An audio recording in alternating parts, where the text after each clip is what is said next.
alaikum. Aujourd'hui, Inch'Allah, on va présenter donc, notre chapitre Notion d'algorithme et instruction de base qui fait partie de notre module 3, algorithmique et programmation.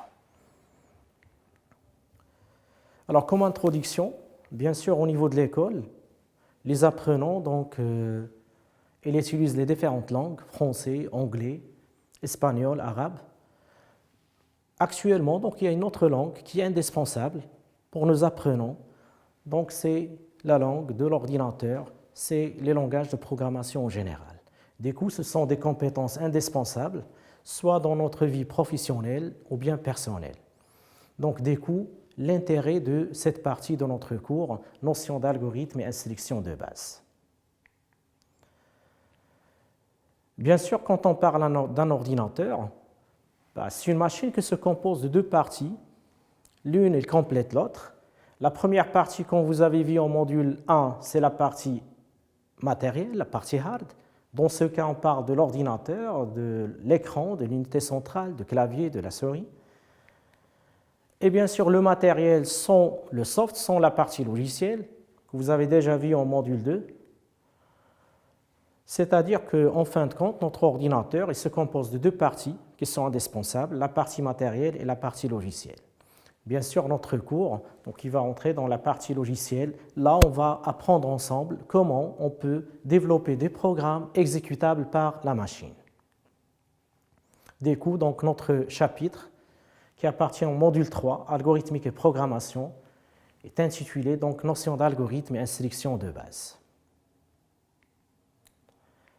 Alors, la première partie qu'on va voir ensemble donc, sera consacrée aux notions d'algorithme, afin de vous approcher de ce concept. Du coup, on va travailler sur deux activités. Donc, la première activité, c'est un problème d'acheminement. Et la deuxième activité, c'est le retrait d'argent à partir d'un guichet automatique bancaire. Donc, on commence la première activité. Donc, la situation est la suivante. Supposons que vous avez 4 points, A, B, C et D. Le problème, c'est se déplacer de A vers le B. Ce qu'on vous demande, citer les différentes solutions possibles pour se déplacer du point A vers le point B. Selon la situation, il apparaît bien qu'il n'y aura pas une seule solution. La solution rapide, bien triviale, c'est qu'on peut passer directement de A vers le B. Sinon, il y a un autre moyen, il y a un autre chemin, c'est qu'on peut passer de A vers le C et après vers le B.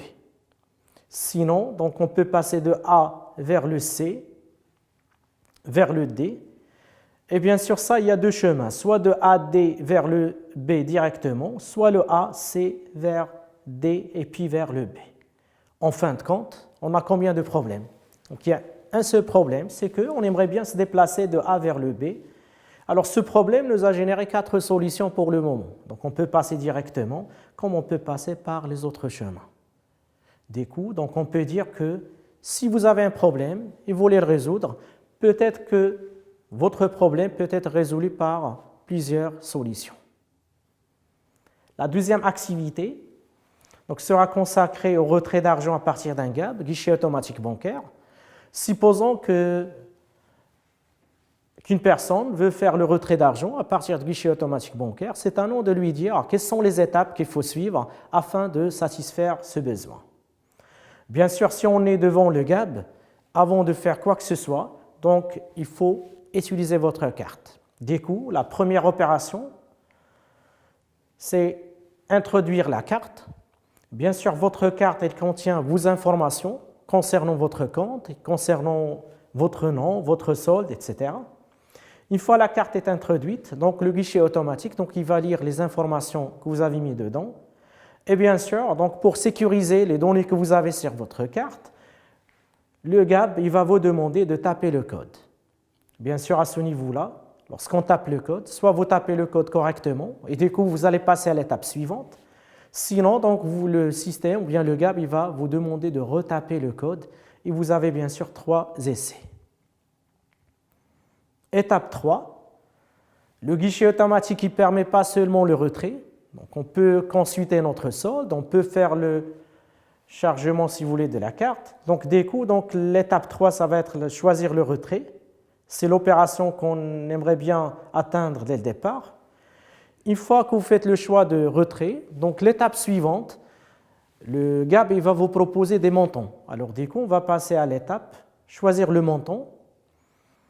Et à la fin, si tout ça se passe bien, avant que le GAB répond à votre demande, donc il va faire vérification des soldes. Est-ce que vous avez suffisamment de soldes pour satisfaire cette demande? Et à la fin, si tout ça se passe bien, vous allez récupérer votre carte, plus argent et un ticket au cas de besoin. À partir de cette activité, il apparaît bien que pour atteindre notre objectif, on est obligé de passer par étapes. Ma question, est-ce qu'on peut échanger l'ordre de ces différentes étapes? Bien sûr que non. Je ne peux pas lui donner l'argent et après, donc, je vais lui dire qu'en quoi vous n'avez pas suffisamment de soldes pour faire l'opération. Du coup, je vais demander de noter que l'ordre est très, très important. Donc, à partir de ces deux activités, on peut conclure que quand on parle algorithmique, on parle d'un couple problème-solution, c'est-à-dire que l'algorithmique, c'est un concept qui permet la résolution d'un problème. Selon toujours les deux activités qu'on vient de faire, donc un algorithmique est une suite d'actions, des étapes, des phases. Et bien sûr, quand on parle d'un algorithmique, donc il suit un enchaînement ordonné. Du coup, donc, si vous faites les étapes dans un ordre, si on permet les étapes, sûrement on va aboutir à un autre résultat. Donc, à partir de cette conclusion, on peut définir notre algorithme en général comme étant l'ensemble d'actions. Dans le jargon informatique, on utilise le terme instruction. On va le voir bien sûr après lorsqu'on va entamer les langages de programmation. Ces actions, bien sûr, doivent être précises. Il faut que tout le monde puisse comprendre la même chose. Il faut être précis lors de l'écriture de votre algorithme. Ces instructions, bien sûr, doivent être exécutées dans un ordre bien déterminé. Et l'objectif d'un algorithme, toujours, c'est la résolution d'un problème. À vrai dire, lorsque vous avez un problème et vous voulez le résoudre, automatiquement, vous êtes en train d'utiliser un algorithme. Alors, après avoir défini le terme algorithmique, on va passer maintenant à quelques exemples. Donc, on va travailler ensemble sur deux exemples. Le premier exemple sera consacré aux recherches au sein d'un dictionnaire. C'est quand vous allez donc déterminer les différentes étapes qu'il va utiliser une personne pour faire la recherche au sein de dictionnaire. Le deuxième exemple, c'est l'usage d'un appareil téléphonique à pièce de monnaie pour effectuer une communication. Ce qui est demandé, on va dégager ensemble les différentes étapes pour satisfaire les deux besoins et pour répondre à ces deux demandes. Donc, en commençant par le premier exemple, recherche au sein d'un dictionnaire. Alors, supposons que vous voulez montrer à quelqu'un comment il va se comporter pour chercher la définition d'un mot au sein de dictionnaire. Alors, à ce niveau-là, donc on va commencer par les différentes étapes.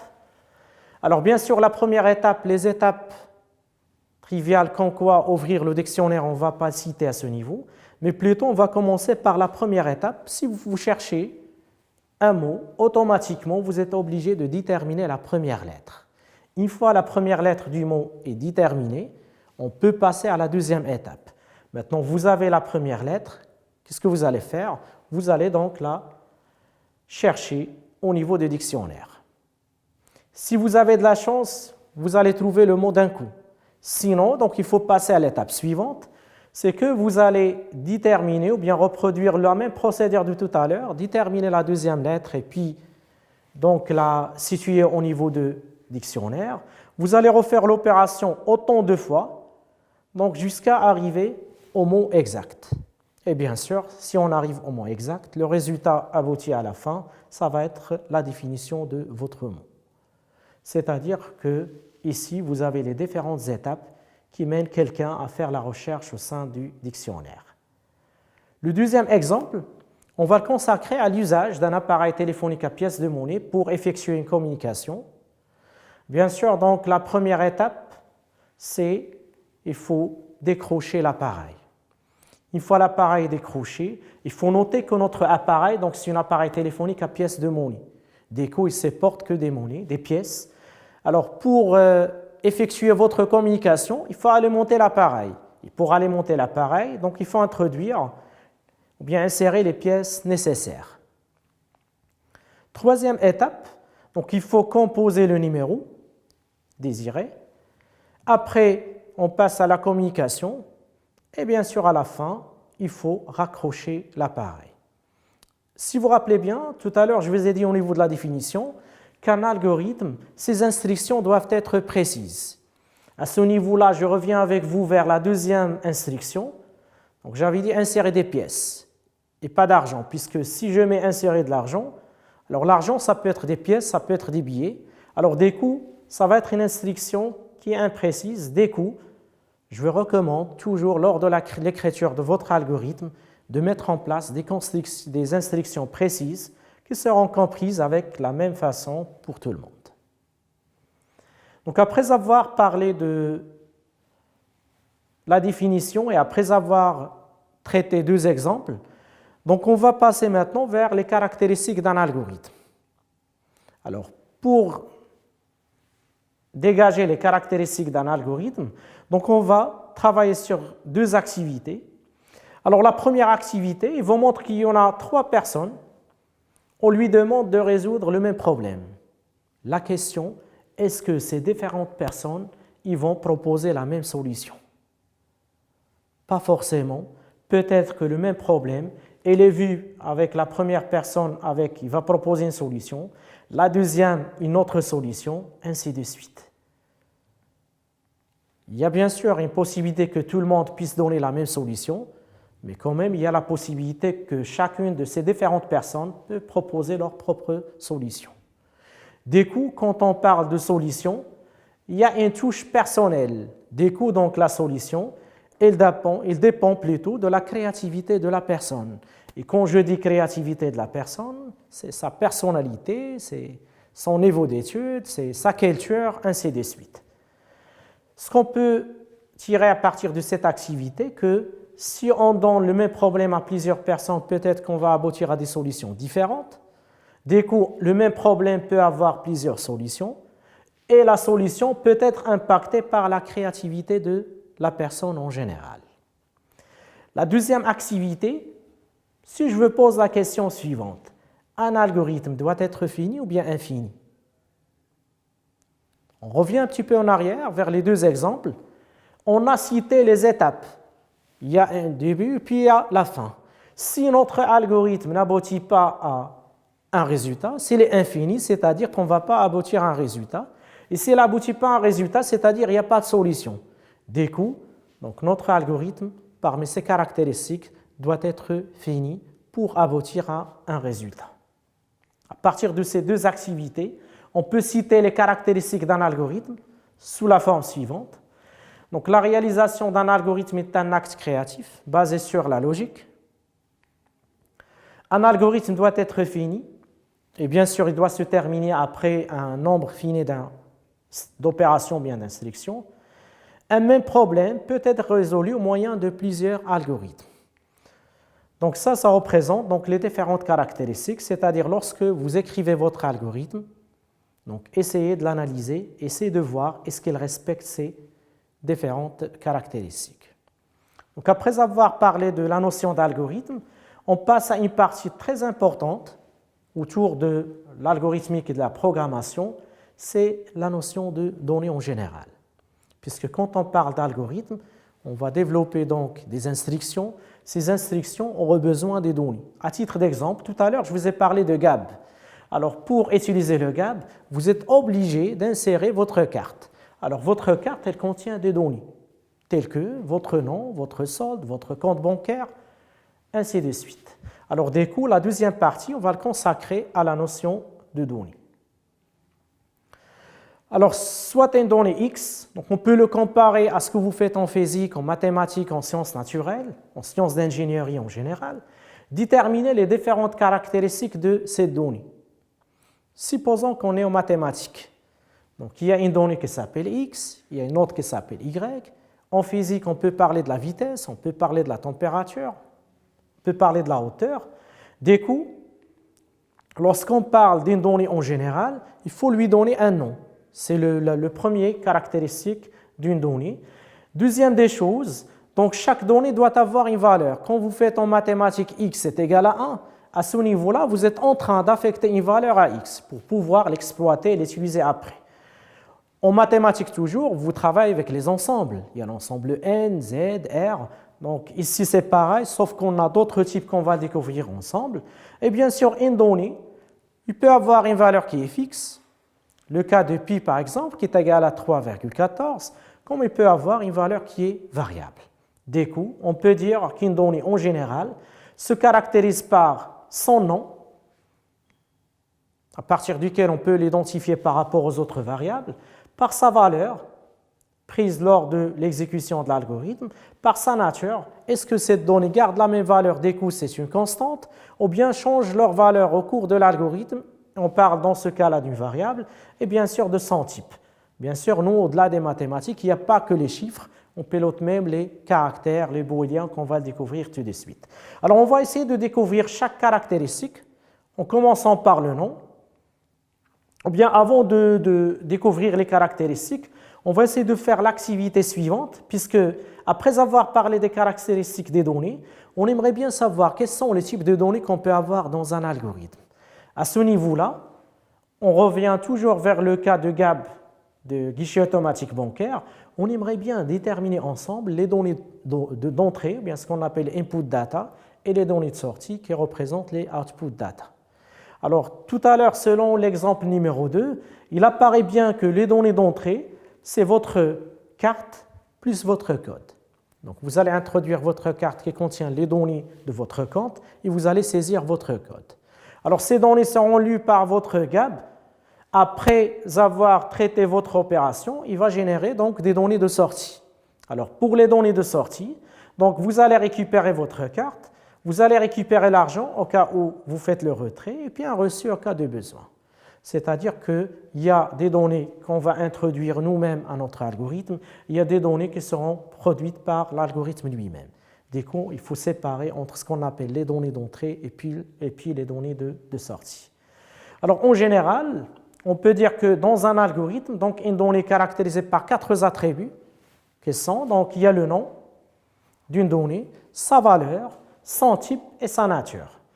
Et bien sûr, il faut différencier entre deux choses. Donc, on distingue entre deux catégories de données. Donc, il y a les données d'entrée. Ce sont des données à fournir par nous-mêmes. Il y a des données de sortie. Donc, ce sont des résultats produits par l'algorithme ou bien le programme en général. Donc, on va découvrir maintenant donc, les différentes caractéristiques dont on a parlé tout à l'heure, à savoir le nom, la valeur, le type et puis la nature. Alors, quand on parle de nom d'une donnée, on utilise donc le mot-clé identificateur. Pourquoi? Puisque le nom, il permet d'identifier une donnée des autres. Alors, du coup, donc, ça représente un nom symbolique représentant la donnée dans un algorithme. Symbolique, tout à l'heure, je vous ai dit qu'en physique, pour la vitesse, on utilise le V. Pour le temps, on utilise le T. Donc, du coup, la même chose ici. Donc, on aimerait bien utiliser des noms qui sont symboliques. À titre d'exemple, je peux déclarer une variable X, je peux déclarer une variable qui s'appelle somme, une variable qui s'appelle mot, produit. Et bien sûr, comme je vous ai dit tout à l'heure, il faut donner des noms significatifs pour faciliter la lecture de votre algorithme et leur exécution après sur la machine. Deuxième caractéristique d'une donnée, c'est la valeur. Alors la valeur, donc il représente donc une valeur prise par la donnée au cours de l'exécution de l'algorithme. En algorithmique, normalement, en mathématiques, on utilise le symbole égal pour affecter une valeur à une variable. Ici, en algorithmique, c'est surtout donc on utilise une flèche vers la gauche. Alors, comme celui-là, donc soit la variable x.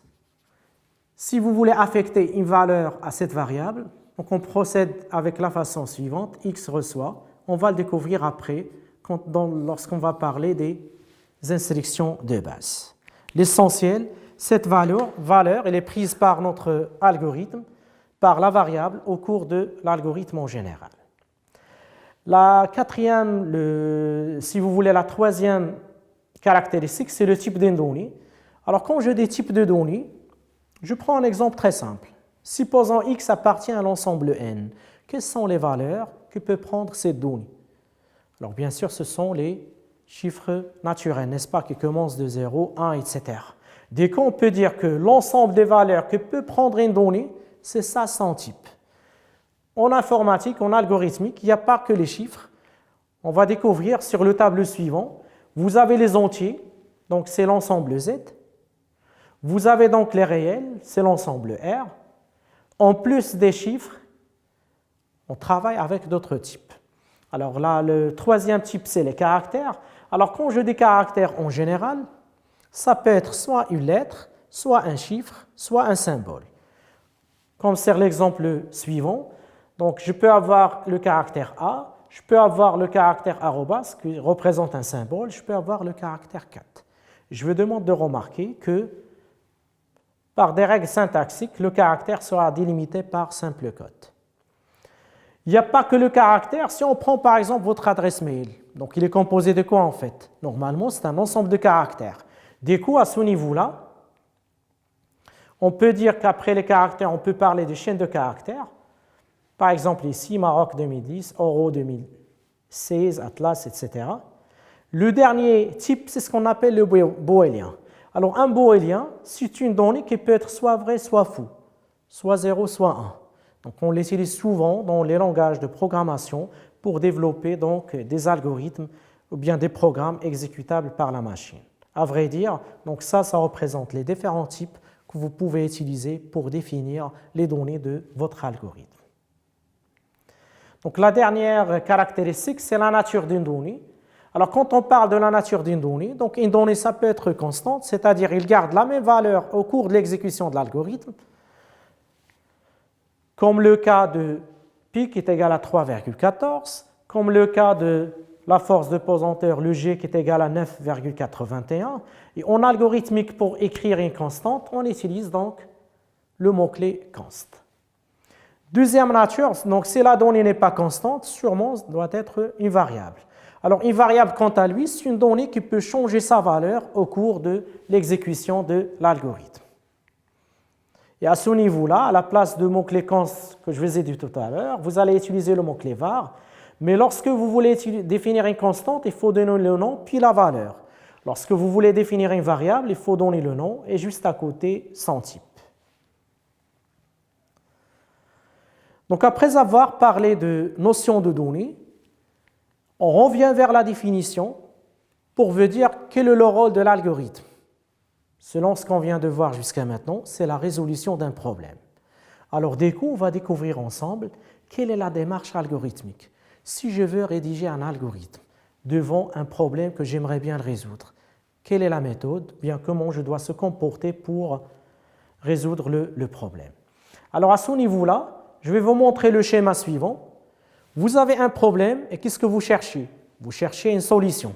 Alors du coup, pour arriver à la solution, vous allez passer par deux phases. Alors, vous avez votre problème, il est clair, et vous cherchez une solution pour résoudre ce problème. Alors, pour passer du problème vers la solution, bien vers votre algorithme, vous allez donc passer par deux phases. Donc, la première phase, c'est la phase d'analyse. C'est la phase la plus importante, puisque à ce niveau-là, il faut définir quelles sont les données à fournir à votre algorithme, quels sont les résultats à produire et quel est le traitement que vous allez mettre en place. Une fois que la phase d'analyse est terminée, donc on va l'exploiter dans la deuxième phase, la phase de conception, c'est que vous allez organiser donc les traitements dans l'ordre convenable. Ici, on parle en général de la solution, ce sont les ingrédients de votre solution, et ici, donc, vous allez donc essayer d'organiser et d'ordonner ces différents ingrédients pour arriver à la solution finale. Donc c'est ça ce que nous voulons dire par la démarche algorithmique. Donc après avoir parlé de démarche algorithmique, la dernière partie consacrée à notre premier chapitre, notion d'algorithme et instructions de base, c'est ce qu'on appelle les instructions de base. À vrai dire, les instructions indispensables que vous allez rencontrer dans tous les algorithmes que vous allez développer. Alors à ce niveau-là, on va parler de trois instructions. Alors la première instruction, c'est l'instruction de lecture. Tout à l'heure, je vous ai dit que lorsque vous faites l'introduction de votre carte au niveau de GAB, le GAB va lire les données. Du coup, donc la première instruction, ça va être la lecture. La deuxième instruction, c'est l'écriture, ou plutôt l'affichage. Le GAB, comment il communique avec l'utilisateur ou bien avec la personne qui cherche, qui est en train de faire le retrait. Alors, via son écran, il affiche des informations pour pouvoir communiquer donc l'évolution de l'opération avec l'utilisateur. Et bien sûr, la dernière instruction de base qu'on va découvrir ensemble, c'est l'affectation. Alors, on commence par la lecture. Il est qualifié comme étant une instruction d'entrée. Je vous donne un exemple très simple. Vous voulez accéder à votre boîte email, automatiquement, vous êtes censé écrire votre email et puis votre mot de passe. Alors, le serveur Gmail ou quoi que ce soit, il va essayer de lire les informations que vous allez saisir. C'est-à-dire que cette instruction, c'est une instruction indispensable dans un algorithme. On peut dire que la lecture, c'est l'action, bien l'ordre, qui permet d'introduire des données dans un algorithme.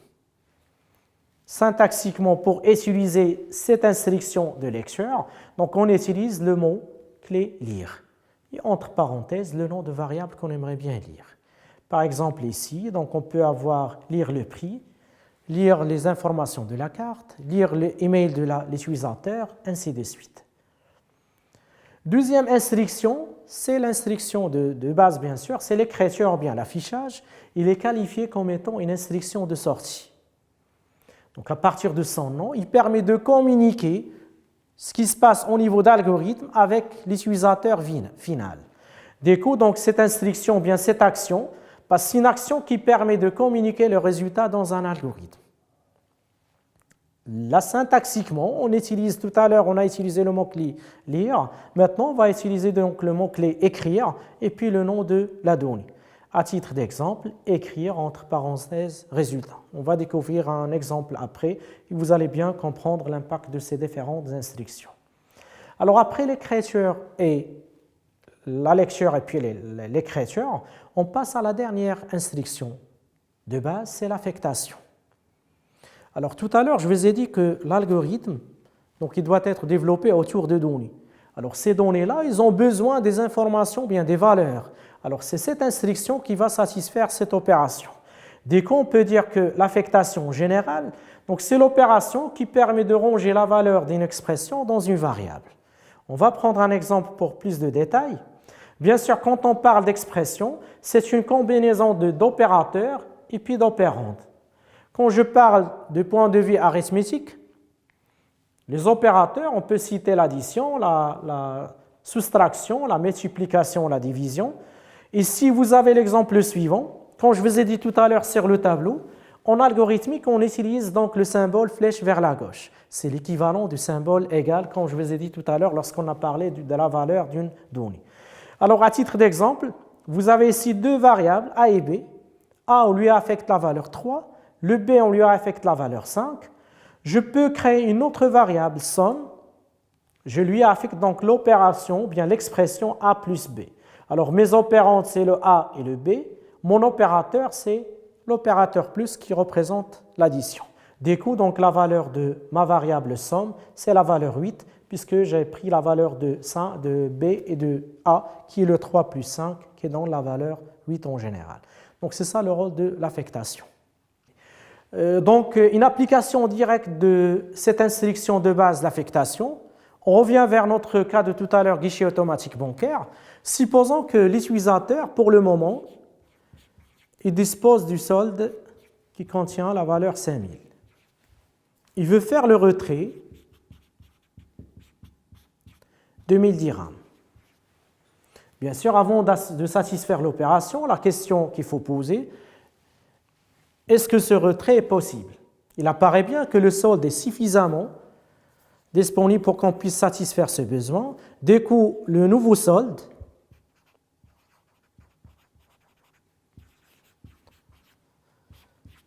c'est l'ancien solde moins la valeur de retrait. Donc à ce niveau-là, le solde et puis le retrait, ces deux variables représentent nos opérandes. Et ça, elles représentent notre opérateur, c'est l'opérateur de soustraction. Du coup, donc le nouveau solde,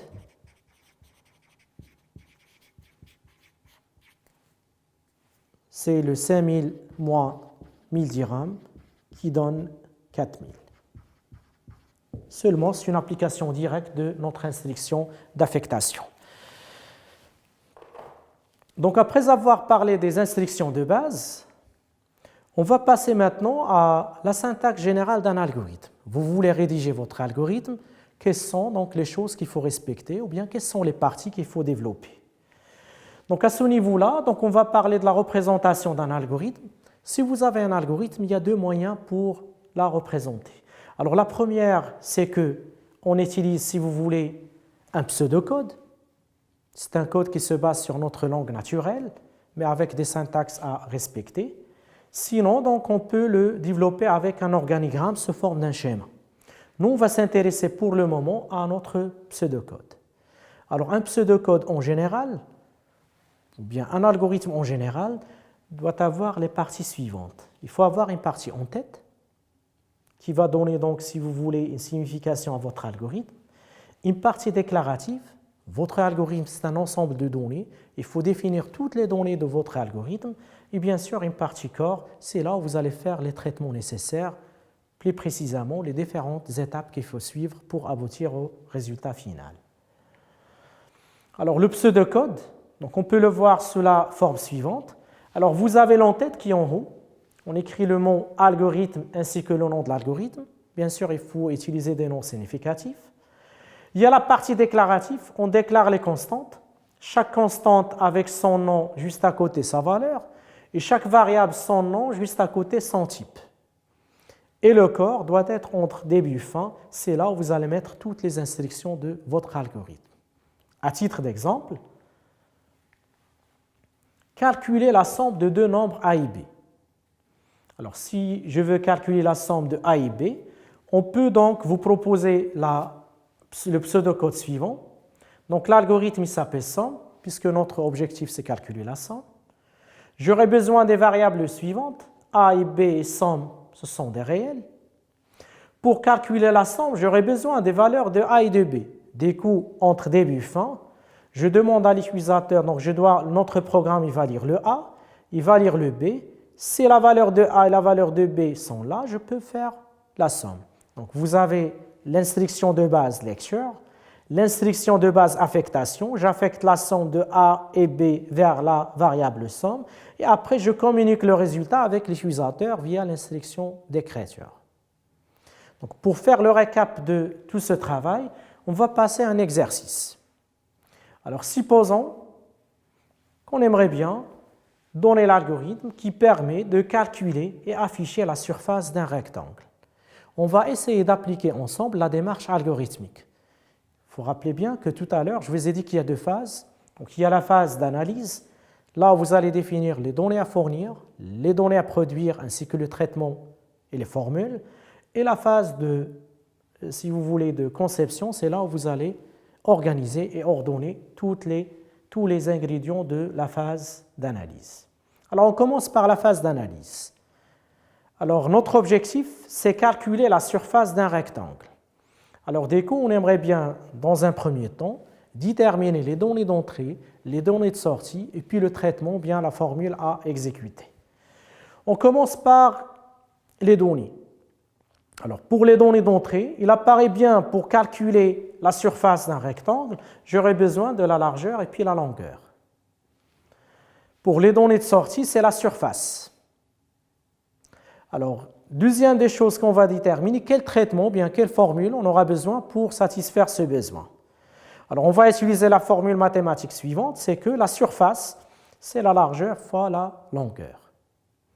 Donc, il apparaît bien que dans la phase d'analyse, j'aurai besoin de combien de variables?